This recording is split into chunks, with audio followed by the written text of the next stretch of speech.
You're not an expert. I am. These tracks are not that of mountain lions.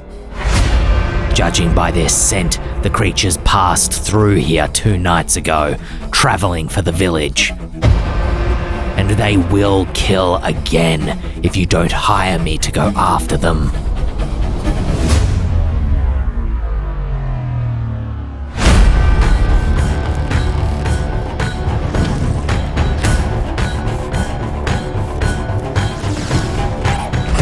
Monster Hunters are a brand new class for 5th edition and represent professional killers with expert knowledge of monsters. As a monster hunter, you will use that knowledge to investigate, hunt, and slay your monstrous prey. You may choose to do this in return for riches, out of a sense of heroism, or as a personal vendetta against the creatures which ruined your life. Today, I'm excited to announce the official playtest PDF for the Monster Hunter is now available right here, or potentially through a link in the description of this video. You are now able to play the entire class, and then let us know what you think before we do a final version of the class for later release. Help us shape the Monster Hunter into a truly formidable adversary for your GM to challenge with monstrous foes. We introduced this new 5e class here, where we discussed the core fantasy of why you should want to play this class. In this video, we introduced the 3 hunting guilds that a monster hunter can choose to specialize in at level 3. Today, we're exploring the rest of the monster hunter class all the way up to level 20 and how to get the most out of your class features. My name is Byrne, and this is the rest of the Grim Hollow Monster Hunter.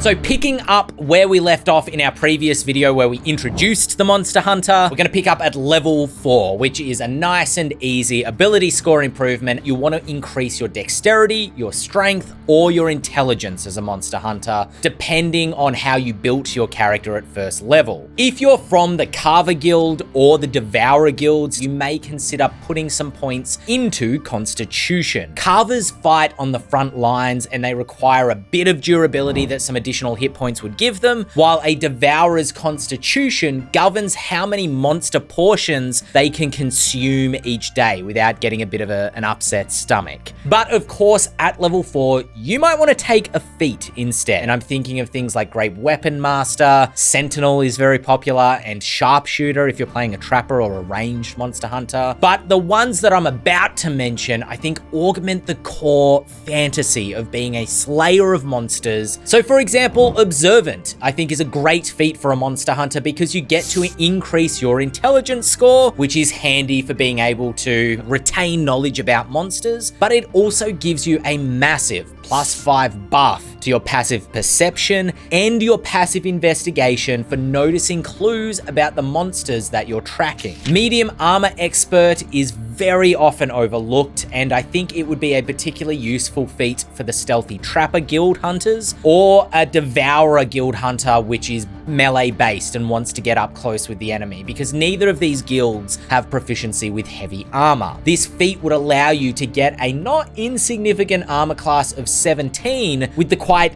inexpensive scale mail without suffering any stealth penalties. And of course, Shield Master, which I just love the imagery of Shield Master, that you can protect yourself with your shield against area of effect attacks like a dragon's breath. I think that this ability is very flavorsome, especially if you're a monster hunter that specializes in hunting dragons specifically. You also get ability score improvements when you level up into 8th, 12th, 16th, and 19th levels. So you get other opportunities to take feats if you want them or to improve those ability scores. If we skip over a couple of levels over the course of this video, it's probably because it's an ability score improvement.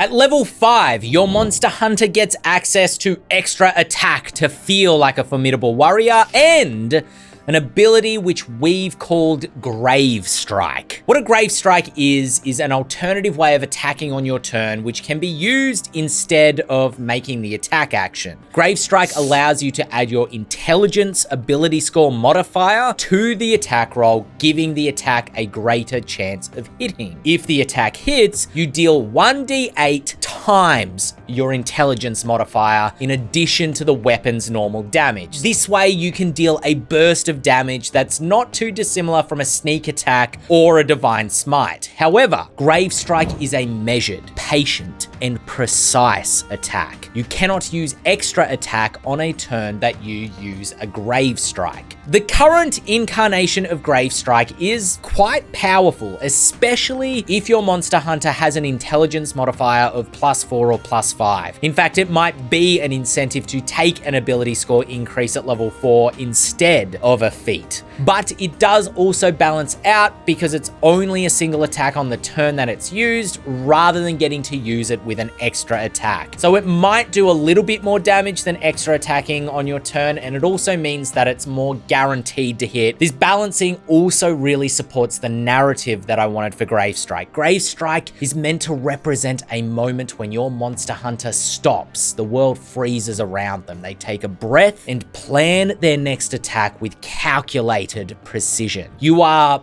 Bard the Bowman, waiting for Smaug to expose the gap in his scales, or you're Aloy from Horizon Zero Dawn, lining up your target's weak spot for maximum damage. It's also no accident that Grave Strike uses intelligence as the ability score which fuels the class feature. It is your knowledge of where to strike your foe's weaknesses, mixed with your strength and patience, that is the story of what a Grave Strike is.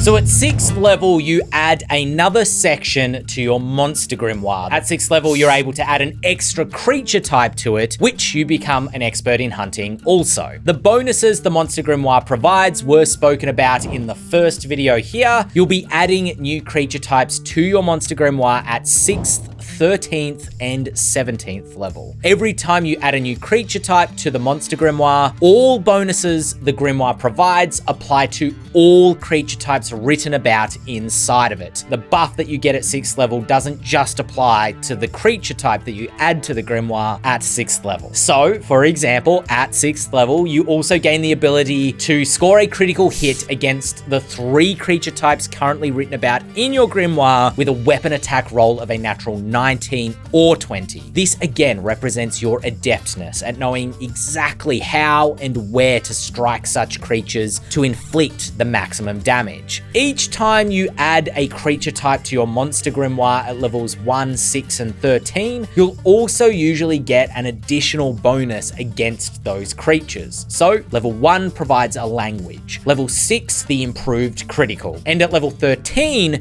you gain proficiency with every saving throw you make against monsters written about in your Grimoire. If you already have proficiency with that saving throw, you will gain expertise instead and add your proficiency bonus to the roll twice.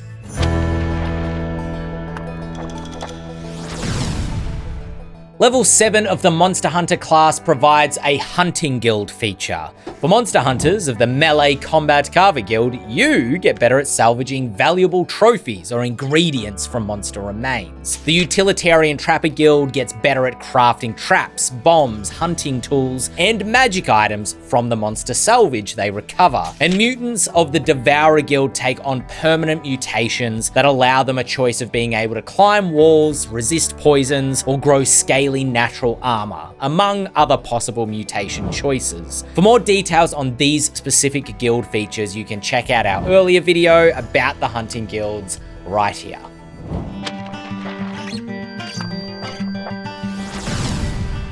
By the time you've reached 9th level, it's likely fair to say that you've slain a few monsters in your time, saved some villages if not entire cities, and gained a measure of wealth and renown for your trade. The 9th level class feature is called Recognized Professional and provides a charisma bonus to all checks made against non-hostile creatures while, in quotation marks, plying your Monster Hunter trade. Now that is a specific quote. Your reputation has extended beyond you, and both kings and peasants actively seek your services. The class feature provides a handful of examples of what plying your trade actually means. It might be when you're negotiating payment for a quest, especially if that quest involves killing monsters. It might involve trying to interrogate or persuade a witness to give information about a monster they've seen, or it might be about selling the monster salvage you've gathered for a higher price. But these examples are not intended to be exhaustive. Based on this feature, a GM might choose to give you advantage on a charisma check to convince an NPC to trust you enough to be used as bait for a monster. This is admittedly a bit of an odd class feature, partly because it doesn't really provide a direct combat advantage as most class features tend to, and partly because it also relies on both the GM and you, the player, agreeing on when it can be used. What counts as plying your monster hunting trade? But again, it speaks to the core fantasy of being a recognized hunter who negotiates contracts and folks know they can turn to in times of need. Also, I felt fine with this being a milder class ability, as the earlier levels of the Monster Hunter are pretty dense with combat buffs like Grave Strike and improved criticals. So what do you think? Is this a thematic, fun, and narratively satisfying class feature? Let us know in the comments below, or take the playtest survey after trying it for yourself.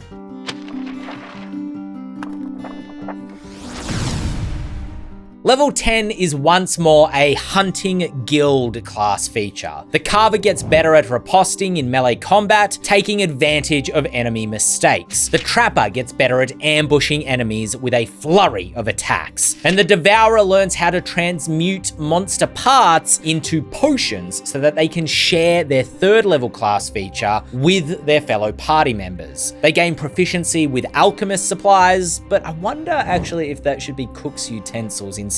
I mean, they are cooking up monster parts, and maybe it would be a little bit more unique if they have to make fine dishes instead of decoctions as originally written. What would make sense? You let me know.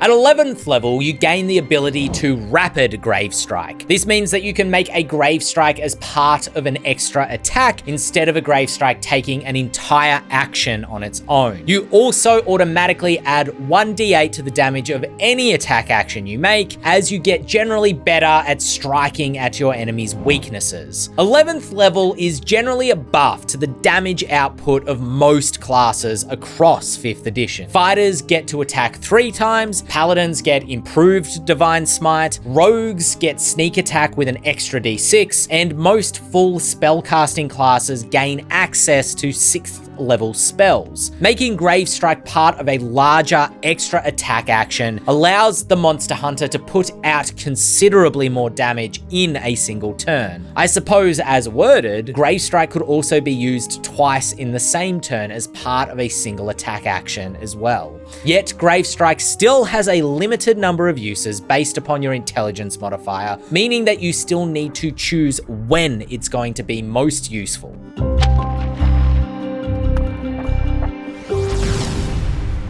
Improved Hunter's Instincts. Your Monster Hunter's instincts improve, allowing them to glean useful information about monsters by identifying them from their tracks, behavior, or the remains of their victims. You can learn a creature's type, armor class, damage resistances or immunities, or any damage vulnerabilities a monster has by passing an investigation check while considering a clue that they've left behind. This class feature is an improvement on the 2nd level Monster Hunter feature, where you had to be able to see the target that you wanted to gain knowledge on. Now you can instead tell a venom troll from a rot troll just by looking at their tracks and knowing the differences between their damage immunities and their armor class at the same time. You are a leading expert in detailed monster knowledge, more so than virtually anybody else in the realm.